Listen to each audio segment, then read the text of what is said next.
Hello बच्चों। तो चलो आज हम लोग एक बहुत ही इम्पोर्टेंट टॉपिक पे बात करने वाले हैं।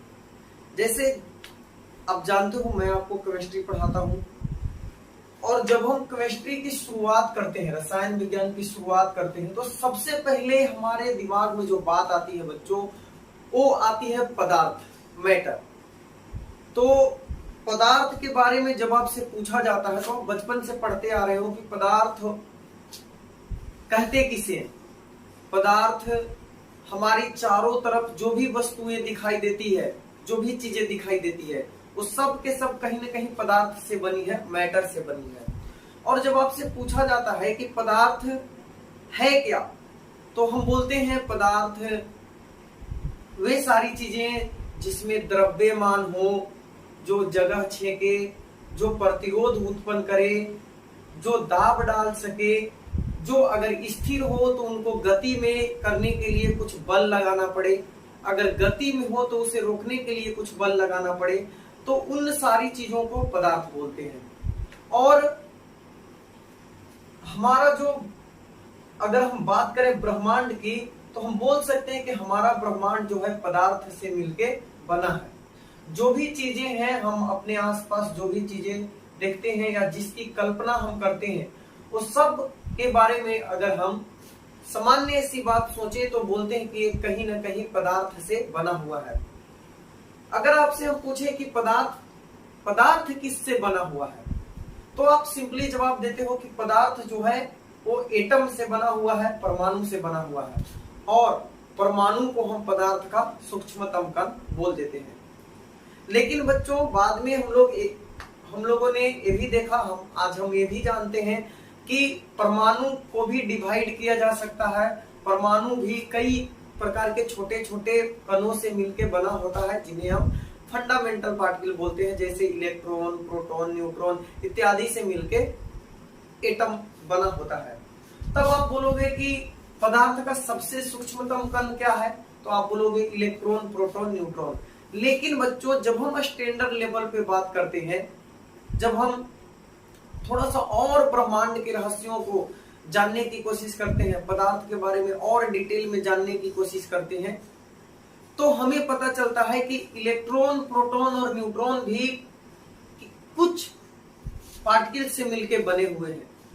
और ये पार्टिकल क्या है और ये किस प्रकार से आपस में जुड़ के और एटम का या फिर इलेक्ट्रॉन, प्रोटॉन और न्यूट्रॉन का निर्माण करते हैं, इसके लिए आपको ब्रह्मांड के रहस्यों को समझना होगा। तो आज का टॉपिक बहुत ही इंटरेस्टिंग है बच्चों, आपको मजा आएगा और बहुत सारी नई नई जानकारियां मिलेगी। और यहाँ से शुरुआत होता है केमिस्ट्री या फिजिक्स की। तो हम लोग आज बात करने वाले हैं कि हमारा ब्रह्मांड किस चीज से बना हुआ है, हमारे ब्रह्मांड का रहस्य क्या है, क्वार्क क्या होता है, लेप्टॉन क्या होता है, बोसोन क्या होता है, इलेक्ट्रॉन, प्रोटॉन और न्यूट्रॉन किस कारण से आपस में जुड़े होते हैं, प्रोटॉन न्यूट्रॉन न्यूक्लियस में क्यों होता है, इलेक्ट्रॉन न्यूक्लियस के बाहर ही क्यों होता है। इन सारे सवालों को ढूंढने का प्रयास करेंगे आज हम। तो चलिए करते हैं लेक्चर का शुरुआत और जानते हैं हम लोग कि हमारे ब्रह्मांड का रहस्य क्या है। तो बच्चों मेरा नाम है डीके चंदन और स्वागत है आपका अपना प्यारा सा चैनल में। तो बच्चों हमारा यूनिवर्स, हमारा ब्रह्मांड दो प्रकार के पार्टिकल्स के मिलने से बना है। कितने प्रकार का? दो प्रकार का। हमारा ब्रह्मांड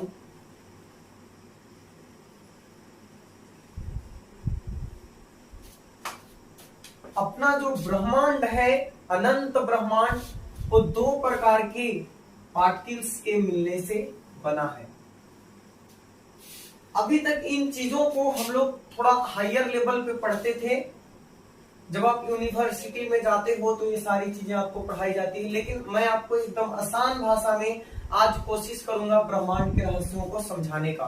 तो देखिए ध्यान से, हमारा जो ब्रह्मांड है बच्चों, वो दो प्रकार के पार्टिकल्स के मिलने से बना है। दो प्रकार के कणों से ब्रह्मांड का निर्माण होता है। एक को हम लोग बोलते हैं फर्मियोन, एक को बोलते हैं फर्मियोन, फर्मियोन, और दूसरे को बोलते हैं बच्चों बोसॉन, बोसॉन, बोसॉन। तो यूनिवर्स दो प्रकार के पार्टिकल्स से बना है, एक है फर्मियोन और दूसरा है बोसॉन। ये फर्मियोन जो है बच्चों, ये मैटर का निर्माण करते हैं। किसका? मैटर का निर्माण करते हैं। यानी जो भी चीजें अपने आसपास आप देखते हो उन सब का निर्माण फर्मियोन से होता है। हम और इसे एकदम सिंपल लैंग्वेज में कह सकते हैं कि जितनी भी द्रव्यमान वाली चीजें होती है, जिसमें भी मास पाया जाता है, द्रव्यमान पाया जाता है, उन सारी चीजों का निर्माण फर्मियोन से होता है। आप सोच के बताओ कौन सी ऐसी चीजें हैं जिसमें द्रव्यमान नहीं है? हाँ, सही सोचा आपने, रेडिएशन, विकिरण, जैसे लाइट हो गया, प्रकाश, प्रकाश में द्रव्यमान नहीं होता है। तो वैसी चीजें जिसमें द्रव्यमान नहीं होती है उनको छोड़कर बाकी सभी चीजें जिसमें द्रव्यमान होती है उन सब का निर्माण फर्मियोन से होता है। तो हम कह सकते हैं कि द्रव्यमान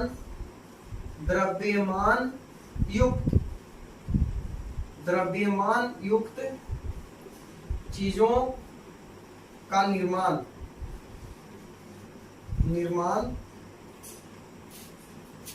करते हैं।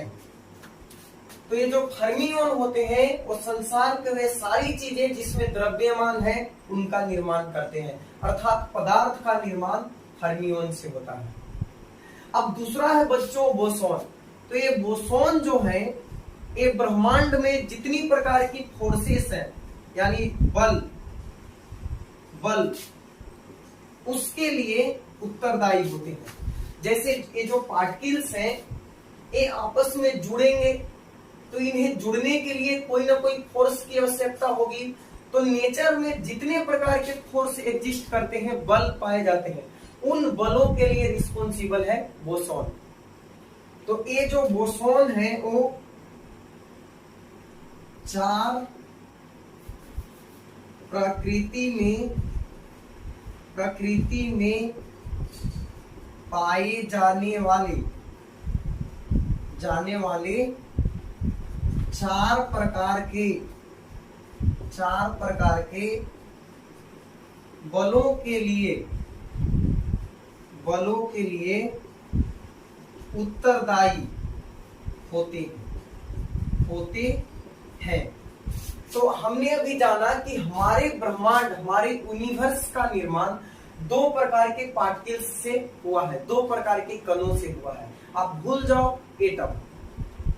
ये जो सबसे एलिमेंट्री पार्टिकल होते हैं, सबसे सूक्ष्मतम कण जो होते हैं, ब्रह्मांड के सबसे छोटे कण, वो एटम नहीं होते, वे इलेक्ट्रॉन भी नहीं होते, प्रोटॉन भी नहीं होते, बल्कि फर्मियोन और बोसॉन होते हैं।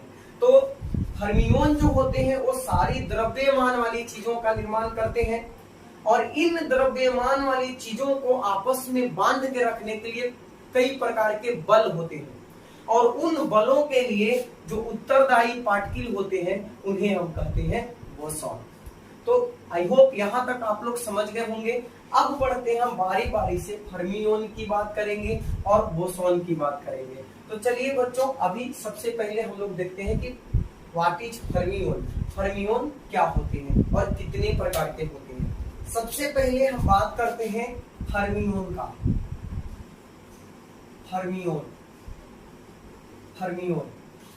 एक फर्मियोन जो होते हैं ये भी दो प्रकार के होते हैं। फर्मियोन कितने प्रकार के होते हैं? दो प्रकार के होते हैं। पहले को हम लोग बोलते हैं क्वार्क,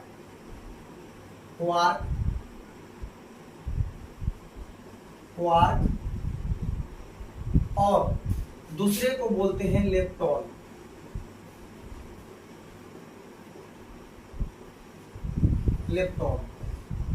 तो फर्मियोन जो होते हैं वो दो प्रकार के होते हैं, क्वार्क और लेप्टॉन।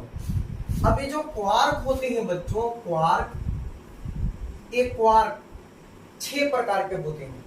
क्वार्क कितने प्रकार के होते हैं? 6 प्रकार के होते हैं।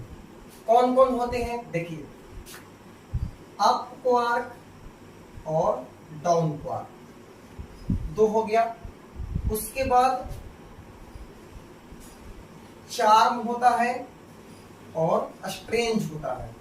चार्म क्वार्क और स्ट्रेंज क्वार्क। और एक ग्रुप है टॉप क्वार्क और बॉटम क्वार्क। टॉप क्वार्क और बॉटम क्वार्क। तो ये 6 प्रकार के क्या होते हैं? क्वार्क होते हैं। 6 प्रकार के क्वार्क होते हैं।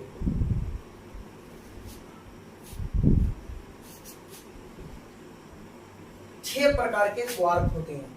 Up quark, down quark, charm quark, strange quark, top quark और बॉटम क्वार्क। ठीक है। ये जो 3 ऊपर वाले क्वार्क है बच्चों, ये पॉजिटिव है। क्या है? पॉजिटिव है। ऊपर के जो 3 क्वार्क हैं, अप, चार्म और टॉप, ये इन पे पॉजिटिव चार्ज रहता है। कैसा चार्ज रहता है? Positive charge. और अगर बात किया जाए कि इन पे चार्ज होता कितना है, तो इन पे बच्चों चार्ज होता है +2/3। आपको चार्म और टॉप क्वार्क पे +2/3 चार्ज होता है। और नीचे के जो 3 क्वार्क हैं, डाउन, स्ट्रेंज और बॉटम, ये जो होते हैं ये तीनों निगेटिव होते हैं। ये तीनों निगेटिव होते हैं। और इन पे अगर चार्ज की बात किया जाए, इन पे चार्ज की बात किया जाए, तो इन पे -1/3 चार्ज होता है।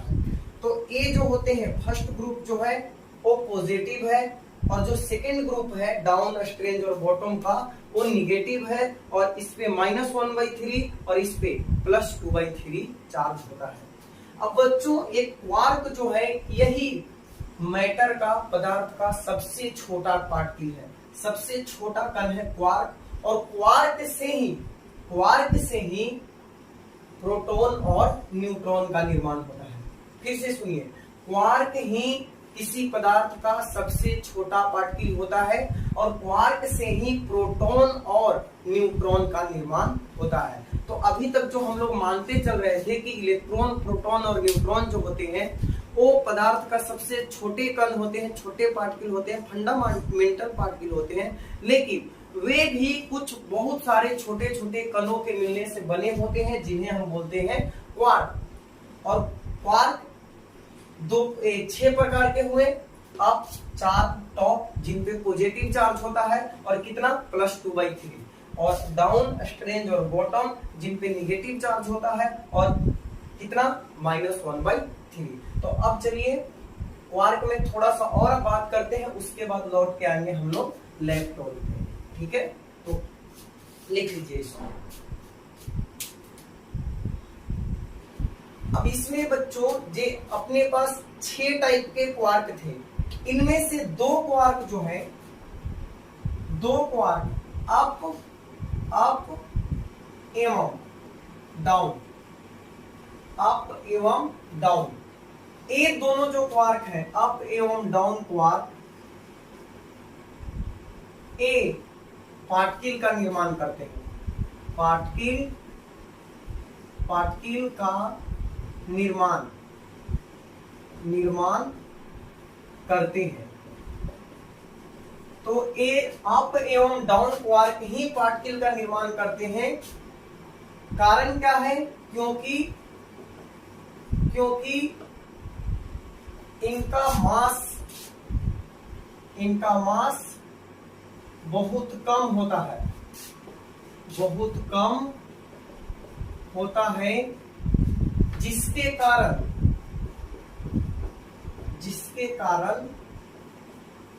एक स्टेबल होते हैं। तो ये जो अप क्वार्क और डाउन क्वार्क होते हैं, इनका मास बहुत कम होता है, जिसके कारण ये स्टेबल होते हैं, और यही क्या करते हैं? पार्टिकल का निर्माण करते हैं। तो देखिए, इसमें एक चीज और मैं आपको बताता हूं। सबसे अधिक मास अगर पूछा जाए कि किस क्वार्क का होता है, तो वो होता है टॉप क्वार्क का। किसका? टॉप क्वार्क का। और सबसे कम मास किसका होता है, तो वो होता है अप क्वार्क का। ठीक है, तो सबसे अधिक मास टॉप क्वार्क का होता है और सबसे कम मास अप क्वार्क का होता है। इससे थोड़ा सा ज्यादा होता है डाउन क्वार्क का मास। तो एक कम मास होने के कारण अप क्वार्क और डाउन क्वार्क स्टेबल होते हैं और यही पार्टिकल का निर्माण करते हैं। और सबसे इंटरेस्टिंग बात कि अप एवं डाउन क्वार्क से ही प्रोटॉन एवं न्यूट्रॉन का निर्माण होता है।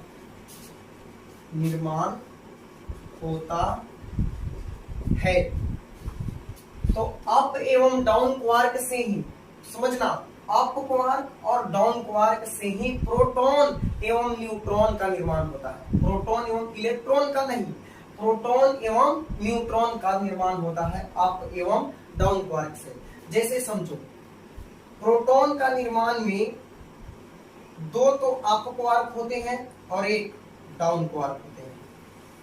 दो अप क्वार्क और एक डाउन क्वार्क। दो अप क्वार्क और एक डाउन क्वार्क के मिलने से प्रोटॉन का निर्माण होता है। ये क्या है? प्रोटॉन है, प्रोटॉन। तो प्रोटॉन का निर्माण बच्चों दो अप क्वार्क और एक डाउन क्वार्क से होता है।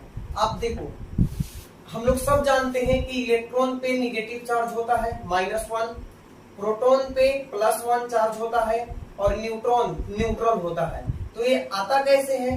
तो देखिए, अप 2 है, तो मैंने बताया पहले कि अप क्वार्क पे +2/3 चार्ज होता है और डाउन क्वार्क पे -1/3 चार्ज होता है। तो अप क्वार्क +2/3 और डाउन क्वार्क पे चार्ज होता है -1/3। तो 2 एलसीएम लीजिएगा, 3 आएगा, तो 2 2 4 में से 1 घटेगा, कितना आएगा? 3। तो 3/3 कैंसिल हो गया बच्चों, तो कितना आया? +1। यानी इसी के वजह से प्रोटॉन पे कितना चार्ज होता है? +1 चार्ज होता है, क्योंकि ये दो अप क्वार्क जिसपे +2/3 चार्ज होता है और एक डाउन क्वार्क जिसपे -1/3 चार्ज होता है, इसके मिलने से बना होता है। उसी तरह अगर हम न्यूट्रॉन की बात करें, तो न्यूट्रॉन जो होता है बच्चों, वो एक अप क्वार्क और 2 डाउन क्वार्क के मिलने से बना होता है। तो न्यूट्रॉन में सिर्फ एक अप क्वार्क होता है और 2 डाउन क्वार्क होते हैं। ये क्या है? न्यूट्रॉन है। तो इसमें देखिए, अप क्वार्क पे बच्चों +2/3 चार्ज होता है, डाउन क्वार्क पे -1/3 और फिर से डाउन क्वार्क है तो -1/3। एलसीएम 3 और 2 - 2 कितना हो जाएगा? 0। यानी न्यूट्रॉन पे कितना चार्ज होता है? 0 चार्ज होता है, इसलिए न्यूट्रॉन न्यूट्रल होता है। तो फिर से एक बार देख लेते हैं, अप क्वार्क एवं डाउन क्वार्क पार्टिकल का निर्माण करते हैं। इन्हीं से पदार्थ का निर्माण होता है, क्योंकि इनका मास बहुत कम होता है, जिसके कारण ये स्टेबल होते हैं। अगर मास की बात करें तो सबसे अधिक मास टॉप क्वार्क का, सबसे कम मास अप क्वार्क का। अप एवं डाउन क्वार्क से ही प्रोटॉन एवं न्यूट्रॉन का निर्माण होता है। प्रोटॉन का निर्माण होता है 2 अप और 1 डाउन क्वार्क के मिलने से, और न्यूट्रॉन का निर्माण होता है 1 अप और 2 डाउन क्वार्क के मिलने से। अप क्वार्क पे +2/3 चार्ज होता है और डाउन क्वार्क पे -1/3, तो प्रोटॉन का चार्ज आ गया +1। उसी तरह यहाँ पे एक अप क्वार्क है +2/3 और 2 डाउन क्वार्क है बच्चों, तो -1/3 -1/3, तो इस पे चार्ज कितना आ गया? 0। तो इस तरह से प्रोटॉन और न्यूट्रॉन का निर्माण होता है। अब हम लोग आगे बढ़ते हैं और बात करते हैं इलेक्ट्रॉन का। इलेक्ट्रॉन क्या है? अभी मैंने बताया कि फर्मियोन जो होते हैं वो द्रव्यमान वाली चीजों का निर्माण करते हैं, और बोसोन जो होते हैं वो बलों के लिए रिस्पॉन्सिबल होते हैं। ये फर्मियोन 2 प्रकार के होते हैं, एक क्वार्क और दूसरा लेप्टोन। तो क्वार्क की बात हमने किया कि 6 प्रकार के क्वार्क होते हैं, उसी तरह से लेप्टॉन भी कई प्रकार के होते हैं। तो चलिए अब बात करते हैं लेप्टॉन का। अब हम लोग बात करते हैं फर्मियोन के दूसरे पार्ट का, जिसको हम लोग बोलते हैं लेप्टॉन। लेप्टॉन तो लेप्टॉन भी बच्चों 6 प्रकार के होते हैं। इलेक्ट्रॉन भी 6 प्रकार के होते हैं। कौन कौन होते हैं? इसमें सबसे पहला होता है, उसे हम बोलते हैं इलेक्ट्रॉन। ठीक है, क्या बोलते हैं? इलेक्ट्रॉन बोलते हैं। दूसरा जो है बच्चों, उसे हम बोलते हैं म्यूऑन। और तीसरा इलेक्ट्रॉन जो है उसे हम बोलते हैं ताउ। ठीक है, इलेक्ट्रॉन, म्यूऑन और ताउ। ताउ ताउ और ये जो तीनों इलेक्ट्रॉन है बच्चों, इस पे निगेटिव चार्ज होता है। इलेक्ट्रॉन पे -1 चार्ज होता है, म्यूऑन पे भी माइनस चार्ज होता है और टाउ पर भी माइनस चार्ज होता है। तो ये जो 3 प्रकार के इलेक्ट्रॉन हैं, इन पे निगेटिव चार्ज होता है। 3 और इलेक्ट्रॉन होते हैं, ये है इलेक्ट्रॉन न्यूट्रिनो। इलेक्ट्रॉन न्यूट्रिनो, दूसरा है म्यूऑन न्यूट्रिनो,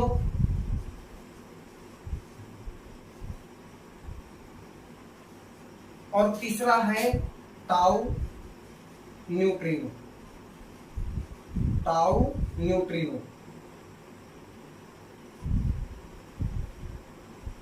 ताउ न्यूट्रिनो। इलेक्ट्रॉन, म्यूऑन, ताउ, इलेक्ट्रॉन न्यूट्रिनो, म्यूऑन न्यूट्रिनो और ताउ न्यूट्रिनो। ये 3 प्रकार के ये 6 प्रकार के इलेक्ट्रॉन होते हैं बच्चों। और ऊपर के जो 3 इलेक्ट्रॉन हैं, इन पे निगेटिव चार्ज होता है, और नीचे के जो 3 इलेक्ट्रॉन हैं, ये न्यूट्रल होते हैं। क्या होते हैं? न्यूट्रल होते हैं। इन पे कोई चार्ज नहीं होता है, मतलब ये सारे के सारे निगेटिव होते हैं। निगेटिव होते हैं। अब ये सारे के सारे न्यूट्रल होते हैं। न्यूट्रल। तो ये 6 प्रकार के इलेक्ट्रॉन होते हैं। तो हमारा जो इलेक्ट्रॉन है बच्चों, इस मायने में भिन्न है कि ये क्वार्क नहीं है, याद रखना। क्वार्क से प्रोटॉन एवं न्यूट्रॉन बने हैं, लेकिन जो इलेक्ट्रॉन है वो अलग है। इलेक्ट्रॉन एक प्रकार का इलेक्ट्रॉन है। ठीक है, इलेक्ट्रॉन एक प्रकार का इलेक्ट्रॉन है। अब सवाल ये उठता है कि फर्मियोन में और इलेक्ट्रॉन में अंतर क्या है, और इसी से आपको पता चलेगा कि प्रोटॉन और न्यूट्रॉन आपस में एक साथ न्यूक्लियस में क्यों रहते हैं और इलेक्ट्रॉन न्यूक्लियस में क्यों नहीं रहता है, इलेक्ट्रॉन न्यूक्लियस के बाहर क्यों रहता है।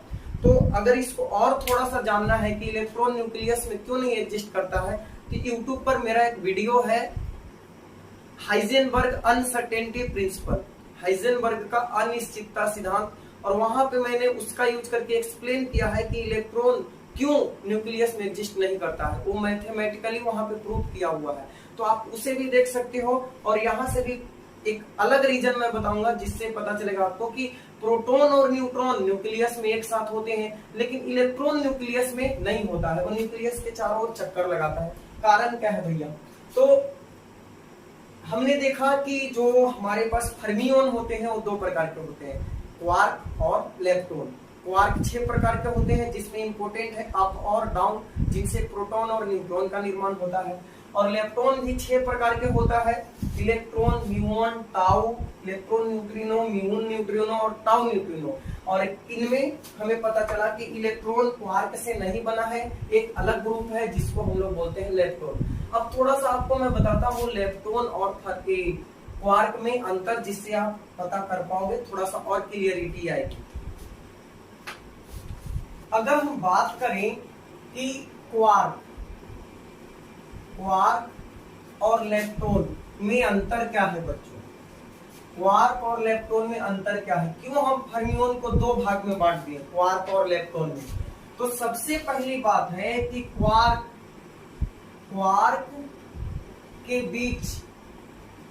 बीच न्यूक्लियर फोर्स यानी नाभिकीय बल कार्य करता है जिससे एक कॉम्बिनेशन में रहते हैं और एक दूसरे से दूर नहीं जाते। लेकिन लेप्टोन में न्यूक्लियर फोर्स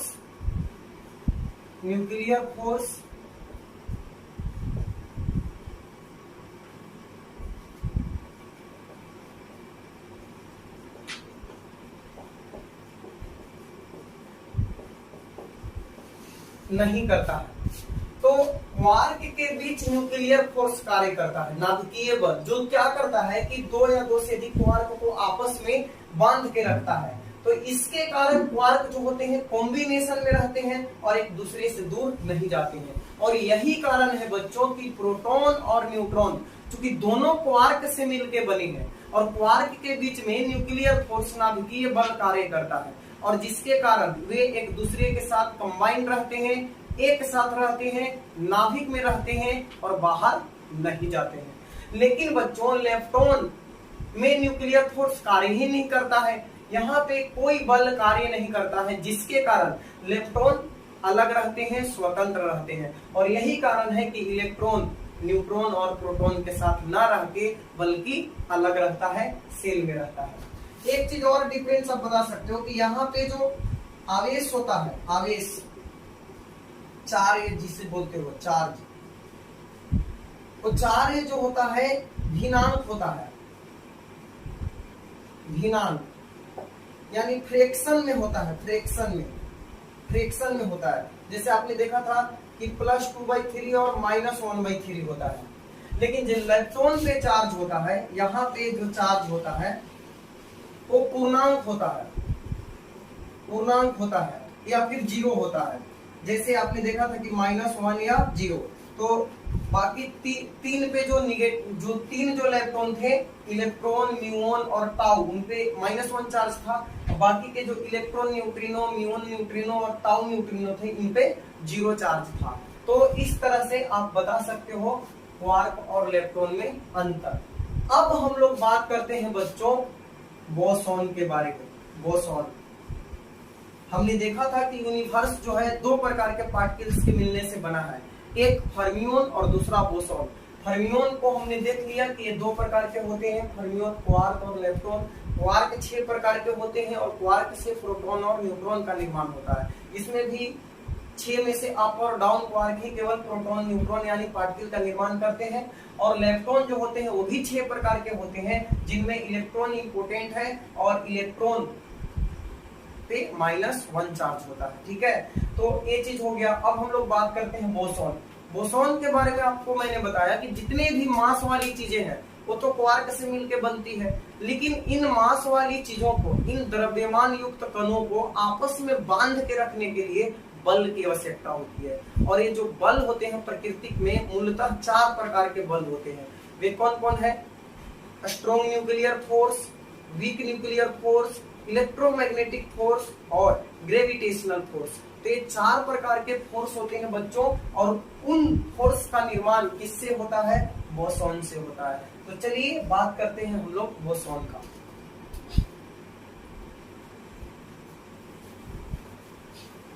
द्रव्यमान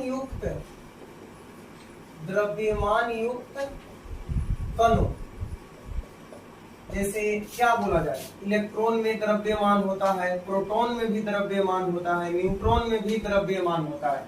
तो इन सारी कणों को आपस में जोड़कर रखने के लिए, वो आपस में जोड़ने के लिए प्रकृति में 4 प्रकार के बल पाए जाते हैं। इन सारी चीजों को बच्चों जब आप हायर एजुकेशन में जाते हो, यूनिवर्सिटी लेवल पे जाते हो तो पढ़ाया जाता है, लेकिन मैं आपको बहुत ही सिंपल लैंग्वेज में कोशिश कर रहा हूँ कि जो हम लोग पदार्थ से किसी चीज को स्टार्ट करते हैं, जब हम 11वीं क्लास का केमिस्ट्री स्टार्ट करते हैं तो सीधे पदार्थ पे आ जाते हैं कि पदार्थ क्या होता है, पदार्थ ठोस, द्रव, गैस, प्लाज्मा, बीसी क्या होता है। उसके आगे कहानी एटम, मॉलिक्यूल्स, आयंस, बहुत सारी चीजें पढ़ते हैं। लेकिन एक्चुअल में मैं आपको समझाने का प्रयास कर रहा हूँ एक बेसिक सा दिमाग में आइडिया डालने का कि एक्चुअल में हम जो अपनी चारों तरफ चीजें देखते हैं उसका रहस्य क्या है। क्या वो पदार्थ जो है एटम से ही बना है या और भी कुछ चीजें हैं। तो द्रव्यमान युक्त कणों को आपस में जोड़ने के लिए प्रकृति में 4 प्रकार के बल पाए जाते हैं। अब ये कौन कौन बल है बच्चों? तो पहला है week nuclear force, week nuclear force. दूसरा है strong nuclear force, nuclear force.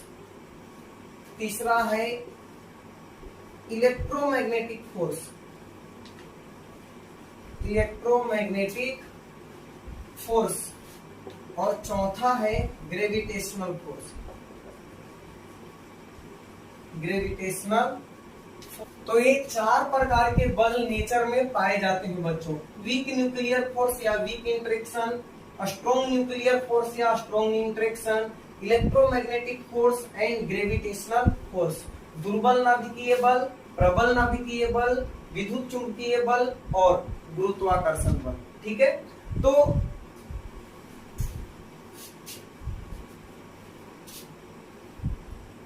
अब देखिए इन बलों के लिए जो रिस्पॉन्सिबल पार्टिकल है, यानी एक्चुअल में, और इसको साधारण लैंग्वेज में समझो, एकदम सबसे साधारण भाषा में समझाएं आपको, तो आप मान के चलो कि जब भी दो चीजों के बीच में, दो द्रव्यमान वाली चीजों के बीच में कोई बल कार्य करता है तो उनके बीच एक विशेष प्रकार के कणों का आदान प्रदान होता है। बात को समझना, जब भी दो द्रव्यमान वाली चीजों के बीच में कोई बल कार्य करता है तो उनके बीच एक विशेष प्रकार के कणों का आदान प्रदान होता है, और इन कणों को ही बच्चों हम बोलते हैं बोसॉन। क्या बोलते हैं? बोसॉन। और अलग अलग प्रकार के बोसॉन होते हैं जो अलग अलग प्रकार के इन चारों बलों के लिए रिस्पॉन्सिबल होते हैं। ठीक है, तो अगर हम इसको लिखना चाहें आपको आसान बनाने के लिए तो लिख सकते हैं, जब भी दो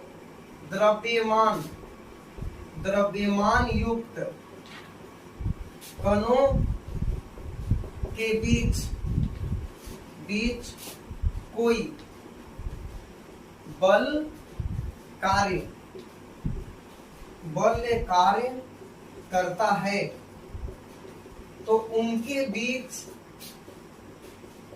बीच एक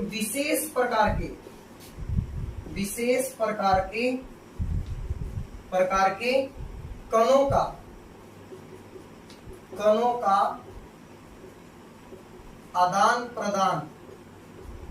आदान प्रदान होता है या लेन देन होता है। जब भी दो वस्तुओं के बीच में बल कार्य करता है तो उनके बीच कुछ पार्टिकल्स का लेन देन होता है, आदान प्रदान, ट्रांसफॉर्मेशन होता है। तो उन्हीं को हम लोग बोलते हैं क्या? इन कणों को हम लोग बोल देते हैं बोसॉन। क्या बोल देते हैं? बोसॉन। अब ये बल चूंकि अलग अलग प्रकार के हैं बच्चों, तो बोसॉन भी अलग अलग बलों के लिए अलग अलग प्रकार के बोसॉन रिस्पॉन्सिबल होते हैं। तो पहले तो आप इतना लिखो, फिर आपको बताते हैं किस फोर्स के लिए कौन सा बोसॉन रिस्पॉन्सिबल होता है। तो अगर हम बात करें बच्चों सबसे पहले कि ये जो बोसॉन होते हैं वो कितने प्रकार के होते हैं। बोसॉन, तो ये बोसॉन कई प्रकार के होते हैं। जो बोसॉन होते हैं कई प्रकार के होते हैं। इसमें अगर सबसे पहला देखें तो फोटोन, उसके बाद ग्लूऑन, उसके बाद डब्लू बोसॉन, ये 2 प्रकार का होता है, W+ एंड W-। उसके बाद जेड बोसॉन, और एक होता है ग्रेविटोन। ग्रेविटोन। हालांकि ये काल्पनिक है, अभी तक इसके बारे में कोई जानकारी है नहीं, लेकिन अभी थोड़ा सा चर्चा करेंगे। और ग्रेविटोन पे एक मैं इंडिविजुअल वीडियो भी आपको दूंगा कि ग्रेविटोन एक्चुअल में क्या है। एक गुरुत्वाकर्षण बल के लिए जिम्मेवार होता है, लेकिन अभी तक साइंटिस्ट इसका पता नहीं लगा पाए हैं कि एक्चुअल में गुरुत्वाकर्षण बल के लिए कौन सा पार्टिकल रिस्पॉन्सिबल है। सिर्फ कल्पना के आधार पर इसका नाम दे दिया गया है ग्रेविटोन, तो इसको मैं अभी अलग रखता हूँ। और एक और बोसॉन है बच्चों, जिसको हम लोग बोलते हैं Higgs boson. Higgs boson, Higgs boson, Higgs boson. और इसे हम एक और नाम देते हैं God particle, God particle, God particle. ठीक है, तो बोसॉन जो होते हैं अपने पास इतने प्रकार के होते हैं, फोटोन, ग्लूओन, डब्लू बोसॉन जो 2 प्रकार का होता है, W plus and W minus, उसके बाद जेड बोसॉन, उसके बाद ग्रेविटोन और उसके बाद हिग्स बोसॉन। तो इतने प्रकार के बोसॉन होते हैं अपने पास। बोसॉन क्या होते हैं फिर से याद करो, जितने भी बल हैं ये 4 प्रकार के प्रकृति में बल पाए जाते हैं, और ये चारों बलों के लिए इनमें से कोई ना कोई बोसॉन जो है रिस्पॉन्सिबल है। यानी इन चारों में से किसी भी 2 चीज के बीच में न्यूक्लियर फोर्स कार्य कर रहा है, वीक न्यूक्लियर फोर्स, तो इनमें से कोई एक बोसॉन होगा जिनका लेन देन उनके बीच में हो रहा होगा, जिसके वजह से बल कार्य करता है। उसी तरह इलेक्ट्रोमैग्नेटिक फोर्स अगर कहीं पे कार्य कर रहा है तो जरूर जिनके बीच में फोर्स कार्य कर रहा है उनके बीच में एक विशेष प्रकार के बोसॉन का, इनमें से किसी बोसॉन का लेन देन हो रहा होगा। तो आपको बता दूं मैं कि इलेक्ट्रोमैग्नेटिक फोर्स के लिए ये जो फोटोन है ना, ये रिस्पॉन्सिबल होता है। तो एटॉमिक स्ट्रक्चर मैंने जब पढ़ाया था तो आपको बताया भी था कि फोटोन जो है वो इलेक्ट्रोमैग्नेटिक फोर्स के लिए रिस्पॉन्सिबल होते हैं। तो पहले तो आप ये लिख लो बोसॉन कितने प्रकार के होते हैं, photon, gluon, W boson, Z boson, graviton and Higgs boson. ठीक है, फिर उसके बाद मैं बताता हूँ कि कौन से फोर्स के लिए कौन सा बोसॉन रिस्पॉन्सिबल है। लिख लीजिए इसको, वीडियो को रोको और लिखो। तो इनमें से जो वीक न्यूक्लियर फोर्स है, वीक न्यूक्लियर फोर्स, इसके लिए बच्चों जो पार्टिकल जिम्मेवार है वो है W plus boson, W minus boson और जेड बोसॉन।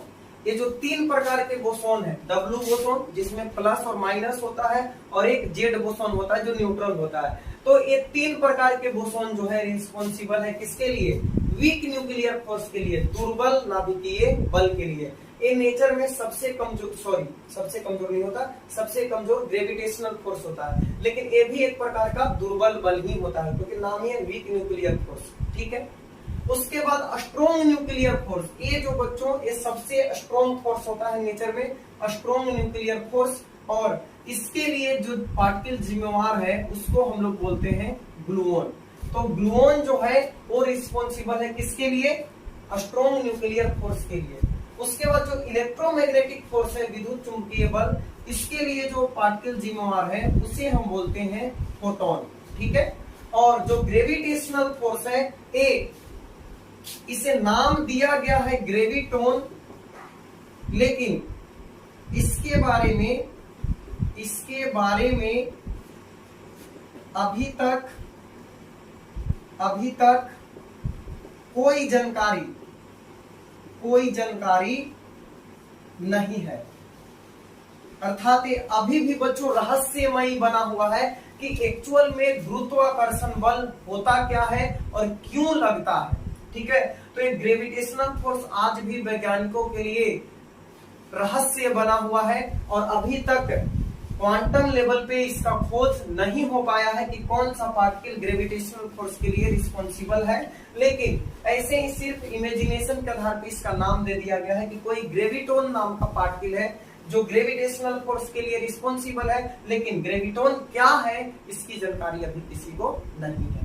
ठीक है, तो ये 4 प्रकार के बल होते हैं, और ये जो ये जो बोसॉन है इनके लिए उत्तरदायी होते हैं। यानी जब 2 चीजों के बीच में इलेक्ट्रोमैग्नेटिक फोर्स होता है तो आप समझ जाओ उनके बीच में फोटोन नाम के बोसॉन का लेन देन होता है, आदान प्रदान होता है। जब 2 चीजों के बीच में स्ट्रॉन्ग न्यूक्लियर फोर्स काम कर रहा है तो उनके बीच में ग्लूओन नाम के पार्टिकल का आदान प्रदान होता है। ठीक है, तो ए हो गए। अब एक बोसॉन और बच गया बच्चों, जिसे हम बोलते हैं हिग्स बोसॉन। तो चलिए उसके बारे में भी थोड़ा सा जानकारी आपको देता हूं, हिग्स बोसॉन क्या होता है। अगला हमारा टॉपिक है Higgs boson. Higgs boson, Higgs boson जिसे हम गॉड पार्टिकल के नाम से जानते हैं, ईश्वरीय कण, गॉड पार्टिकल, गॉड पार्टिकल। आप इसे ईश्वरीय कण, ईश्वरीय कण कह सकते हैं, ईश्वरीय कण, गॉड पार्टिकल। तो ये हिग्स बोसॉन होता क्या है बच्चों, इसका खोज जो है, डिस्कवरी की अगर हम बात करें, इसका डिस्कवरी 2012 में हुआ है, 2012 में हेड्रोन कोलाइडर के द्वारा, हेड्रोन कोलाइडर के द्वारा। पृथ्वी के अंदर सुरंग बना के और पार्टिकल एक्सेलरेटर में दो पार्टिकल्स को या ढेर सारे पार्टिकल्स को आपस में टकरा के और तब नए कणों का निर्माण किया जाता है। तो 2012 में एक्सपेरिमेंट किया गया था हेड्रोन कोलाइडर के द्वारा और इसका खोज हुआ।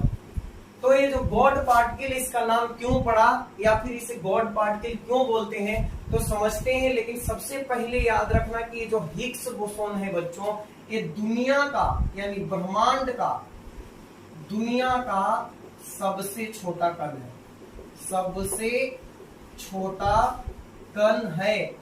यानी मान के चलो कि जिस दिन हिग्स बोसॉन के बारे में सारी जानकारियां प्राप्त हो जाएगी उस दिन ब्रह्मांड का रहस्य सुलझ जाएगा।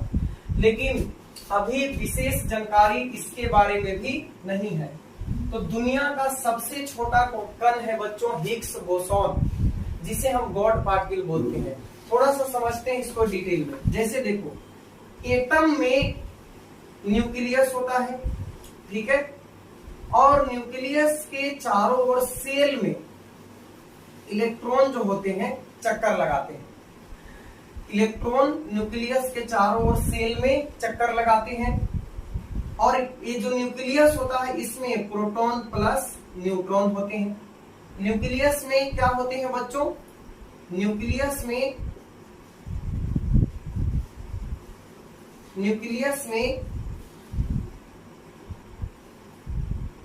प्रोटॉन और न्यूट्रॉन होते हैं और इलेक्ट्रॉन जो होते हैं ये कहां होते हैं, इन सेल। अब इसके बीच का जो भाग होता है, तो अगर आपने रदरफोर्ड का एटॉमिक मॉडल पढ़ा है तो उसमें आपको बताया गया होगा कि परमाणु का अधिकांश भाग खाली होता है। न्यूक्लियस अर्थात इलेक्ट्रॉन और न्यूक्लियस के बीच का जो भाग होता है वो एम्प्टी होता है, बिल्कुल खाली होता है। लेकिन इस एक्सपेरिमेंट के द्वारा पता चला कि इलेक्ट्रॉन और नाभिक के बीच का भी जो जगह होता है वो खाली नहीं होता है, बल्कि उसमें बहुत छोटे छोटे छोटे छोटे पार्टिकल मौजूद होते हैं जिसे हम बोसॉन बोलते हैं। तो हम जानते थे कि न्यूक्लियस और इलेक्ट्रॉन के बीच का जो हिस्सा होता है परमाणु का वो खाली होता है। लेकिन जब एक्सपेरिमेंट हुआ 2012 में, उसके बाद पता चला कि परमाणु में इलेक्ट्रॉन एवं नाभिक के बीच का हिस्सा भी खाली नहीं होता है, उसमें भी बहुत छोटे छोटे कण मौजूद होते हैं जिसे हिग्स बोसॉन कहते हैं। तो आप दिमाग लगा के बोल सकते हो बच्चों कि संसार में या ब्रह्मांड में कोई ऐसा जगह नहीं है जो खाली है। प्रत्येक जगह पे जो खाली जगह, जिसे आप खाली जगह मान रहे हो, वहां भी बहुत छोटे छोटे कण मौजूद रहते हैं जिसे हम हिग्स बोसॉन बोलते हैं। समझना बात, ब्रह्मांड का कोई भी हिस्सा खाली नहीं है। जिस हिस्से को अब तक आप खाली मानते आ रहे थे उस हिस्से में हिग्स बोसॉन पाया जाता है। और हम कह सकते हैं कि जिस प्रकार से ईश्वर, गॉड, भगवान, अल्लाह सभी जगह पे मौजूद है, उसी प्रकार ये जो हिग्स बोसॉन है वो दुनिया के, संसार के सभी भाग में मौजूद है। और इसलिए बच्चों इसे हम गॉड पार्टिकल, सॉरी गोल्ड लिखा हुआ है, इसे गॉड पार्टिकल गॉड पार्टिकल के नाम से जानते हैं। तो ये था हमारा आज का छोटा सा लेक्चर, जिसमें मैं आपको पदार्थ के बारे में समझाने का प्रयास किया, ब्रह्मांड के बारे में, कि हमारा यूनिवर्स जो है वो 2 प्रकार के पार्टिकल्स के मिलने से बना है, फर्मियोन और बोसॉन।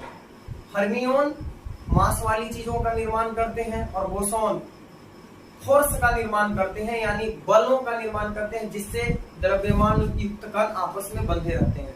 फर्मियोन 2 प्रकार के होते हैं, क्वार्क और लेप्टॉन। क्वार्क 6 प्रकार के होते हैं, जिसमें से 2 इंपोर्टेंट है, अप और डाउन, जिनसे प्रोटॉन और न्यूट्रॉन बनता है। लेप्टॉन 6 प्रकार के होते हैं, जिनमें से मेन है इलेक्ट्रॉन और इस पे निगेटिव चार्ज होता है। उसके बाद हमने देखा बोसॉन के बारे में, तो ये 4 प्रकार के फंडामेंटल फोर्स के लिए रिस्पॉन्सिबल होते हैं। इलेक्ट्रोमैग्नेटिक फोर्स के लिए फोटोन नाम का बोसॉन, वीक न्यूक्लियर फोर्स के लिए W boson and Z boson, उसी तरह स्ट्रॉन्ग न्यूक्लियर फोर्स के लिए ग्लूऑन्स, और जो एक ग्रेविटेशनल फोर्स था उसके लिए ग्रेविटोन। तो कभी फिर हिग्स बोसॉन पे एक और लेक्चर मैं आपको दूंगा। उसके बाद ग्रेविटेशनल फोर्स जो है उस पे भी बताऊंगा कि क्या है ग्रेविटेशनल फोर्स का रहस्य और क्यों अभी तक साइंटिस्ट इसको सुलझा नहीं पाए हैं। तो उम्मीद करते हैं बच्चों आपको वीडियो पसंद आया होगा। अगर अच्छा लगा तो लाइक करें, कमेंट में जरूर बताएं कि आपको और किस टॉपिक पे वीडियो चाहिए, और अपने दोस्तों के साथ शेयर भी करें। मिलते हैं नेक्स्ट लेक्चर में, तब तक के लिए thank you, thanks for watching.